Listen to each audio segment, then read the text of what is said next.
Mona Lisa pregnant की बात करें इससे। दोस्तों, एक साधारण सी दिखने वाली कहानी जो मध्य प्रदेश के छोटे से शहर महेश्वर से शुरू होती है, लेकिन इसका अंत कहीं दूर केरल के कोच्चि तक जाकर उलझ जाता है। सोचिए, एक लड़की जो महाकुंभ के भीड़ भरे मेले में रुद्राक्ष और माला बेच रही थी, अचानक सोशल मीडिया पर वायरल हो जाती है। लाखों लोग उसे पहचानने लगते हैं और फिर कुछ ही महीनों में वही लड़की एक ऐसे विवाद के केंद्र में आ जाती है जिसने कानून, समाज और मीडिया तीनों को हिलाकर रख दिया। लेकिन असली सवाल यहीं से शुरू होता है। क्या यह सिर्फ एक प्रेम कहानी है या इसके पीछे छुपा है एक ऐसा सच जिसे जानकर आप भी चौंक जाएंगे? एक शादी जो 11 मार्च 2026 को केरल के एक मंदिर में हुई, एक दावा कि लड़की नाबालिग थी, एक मामला जिसमें पोक्सो जैसे गंभीर कानून की एंट्री हो जाती है और अब 2 राज्यों की पुलिस आमने सामने खड़ी है। लेकिन कहानी यहीं खत्म नहीं होती। इस पूरे मामले में एक और चौंकाने वाला मोड़ तब आता है जब यह कहा जाता है कि लड़की गर्भवती है। अब सवाल यह है कि क्या यह सच है या सिर्फ एक बचाव की रणनीति? क्या दस्तावेज सही थे या कुछ छुपाया गया? और सबसे बड़ा सवाल, आखिर सच्चाई है क्या? दोस्तों, आज की इस वीडियो में हम आपको बताएंगे इस पूरे मामले की अंदर की कहानी, हर वो पहलू जो अभी तक सामने नहीं आया और वो सच जो शायद आपको सोचने पर मजबूर कर देगा। तो वीडियो को अंत तक जरूर देखिए, क्योंकि जो खुलासे आगे होने वाले हैं वो इस केस को एक बिल्कुल नई दिशा दे सकते हैं।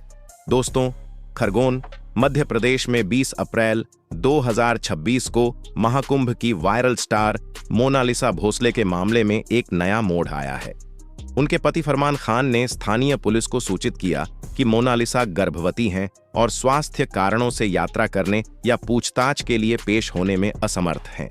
इस दावे ने पूरे मामले को और जटिल बना दिया है।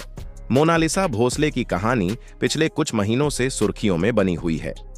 मध्य प्रदेश के खरगोन जिले के माहेश्वर से ताल्लुक रखने वाली मोनालिसा मूल रूप से बंजारा समुदाय से है। उन्होंने 2025 के प्रयागराज महाकुंभ मेला में रुद्राक्ष की मालाएं बेचते हुए अपनी खूबसूरत आंखों और आत्मविश्वास भरी मुस्कान से लाखों लोगों का ध्यान खींचा। सोशल मीडिया पर उनके वीडियो वायरल होने के बाद उन्हें कुंभ मेला गर्ल या महाकुंभ की मोनालिसा के नाम से जाना जाने लगा। भीड़ में घिर जाने और परेशान होने के कारण उन्होंने मेला छोड़ दिया, लेकिन उनकी लोकप्रियता बढ़ती गई। उनकी प्रसिद्धि के बाद मोनालिसा ने अभिनय की दुनिया में कदम रखने की कोशिश भी की। उन्होंने केरल में एक मलयालम फिल्म की शूटिंग शुरू की। इसी दौरान उनकी मुलाकात महाराष्ट्र के मॉडल और अभिनेता फरमान खान से हुई। दोनों की दोस्ती फेसबुक के जरिए शुरू हुई और धीरे धीरे रिश्ते में बदल गई। परिवार की मर्जी के खिलाफ मोनालिसा ने फरमान से शादी करने का फैसला किया। 11 मार्च 2026 को तिरुवनंतपुरम के अरुमानूर मंदिर में दोनों ने शादी कर ली। परिवार के विरोध के कारण उन्होंने पुलिस से सुरक्षा मांगी थी। पुलिस ने दोनों को वयस्क मानते हुए शादी की अनुमति दी। शादी के बाद मामला शांत नहीं हुआ।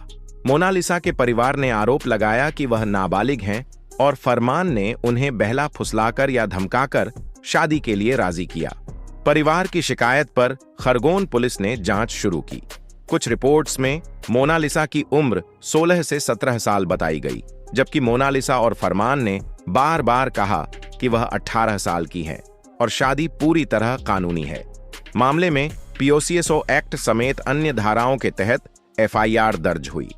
फरमान खान के खिलाफ भी कार्रवाई की प्रक्रिया शुरू हुई। इस बीच केरल हाई कोर्ट ने फरमान की गिरफ्तारी पर 20 मई तक रोक लगा दी। मोनालिसा के परिवार का कहना है कि दस्तावेजों में हेराफेरी की गई है। वहीं मोनालिसा ने सार्वजनिक रूप से कहा कि उन्होंने अपनी मर्जी से फरमान को चुना और दोनों खुशी से साथ रह रहे हैं।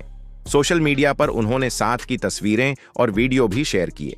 कुछ दिनों पहले एक वीडियो वायरल हुआ जिसमें दावा किया गया कि मोनालिसा फरमान को छोड़कर चली गई हैं, लेकिन बाद में पता चला कि वह वीडियो फर्जी था और उसमें फरमान की जगह कोई और व्यक्ति था।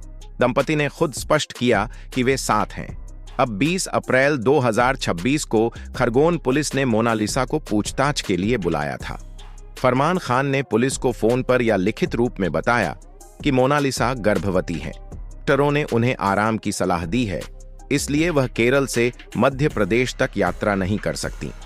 फरमान ने कहा कि मोनालिसा की गर्भावस्था को देखते हुए उन्हें तुरंत पेश होने के लिए मजबूर नहीं किया जाना चाहिए। पुलिस ने इस दावे की पुष्टि के लिए मेडिकल जांच की बात कही है।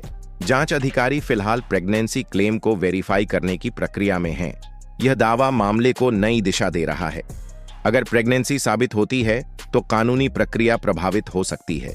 कई विशेषज्ञों का मानना है कि गर्भावस्था में महिला की स्वास्थ्य स्थिति को ध्यान में रखा जाना चाहिए।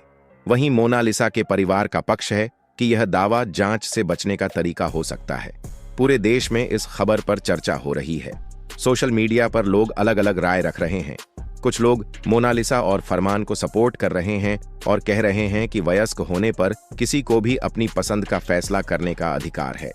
दूसरे लोग परिवार की चिंता को समझते हुए कह रहे हैं कि नाबालिग होने के आरोपों की सही जांच होनी चाहिए।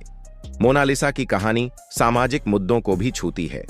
अंतरधार्मिक शादी, परिवार की सहमति, उम्र की पुष्टि और सोशल मीडिया की भूमिका जैसे विषय इसमें शामिल हैं। महाकुंभ जैसी बड़ी घटना में वायरल होना कई युवाओं के लिए सपना बन गया, लेकिन इसके साथ जिम्मेदारियां और चुनौतियां भी आती हैं। मोनालिसा ने शुरू में अपनी सादगी और मेहनत से ध्यान खींचा था। अब उनकी जिंदगी निजी फैसलों और कानूनी लड़ाई के बीच फंस गई है। फरमान खान खुद एक मॉडल और अभिनेता हैं। उन्होंने मोनालिसा के साथ फिल्मों में काम करने की भी बात कही थी। शादी के बाद दोनों केरल में रह रहे थे, जहां मोनालिसा फिल्म की शूटिंग कर रही थीं। परिवार के विरोध के बावजूद उन्होंने शादी की और पुलिस सुरक्षा में यह सब संभव हुआ। अब गर्भावस्था का दावा आने के बाद कई लोग पूछ रहे हैं कि क्या शादी के महज 1 महीने बाद यह स्थिति है या पहले से कोई योजना थी। पुलिस दोनों पक्षों की बात सुन रही है। जनता की प्रतिक्रियाएं भी विविध हैं। कुछ यूजर्स कह रहे हैं कि अगर मोनालिसा वाकई गर्भवती हैं तो उन्हें स्वास्थ्य सुविधाएं उपलब्ध कराई जाएं और जांच शांतिपूर्ण तरीके से हो। दूसरे लोग कह रहे हैं कि उम्र संबंधी दस्तावेजों की जांच बिना किसी पक्षपात के होनी चाहिए। मीडिया रिपोर्ट्स में बताया गया है कि पुलिस खरगोन और केरल दोनों जगहों पर समन्वय कर रही है। मोनालिसा के पिता विजय सिंह भोसले ने पहले भी बयान दिए थे कि उनकी बेटी को गुमराह किया गया। इस पूरे घटनाक्रम में कानूनी प्रक्रिया का सम्मान जरूरी है। भारतीय कानून में नाबालिग से संबंधित मामलों में सख्त प्रावधान है।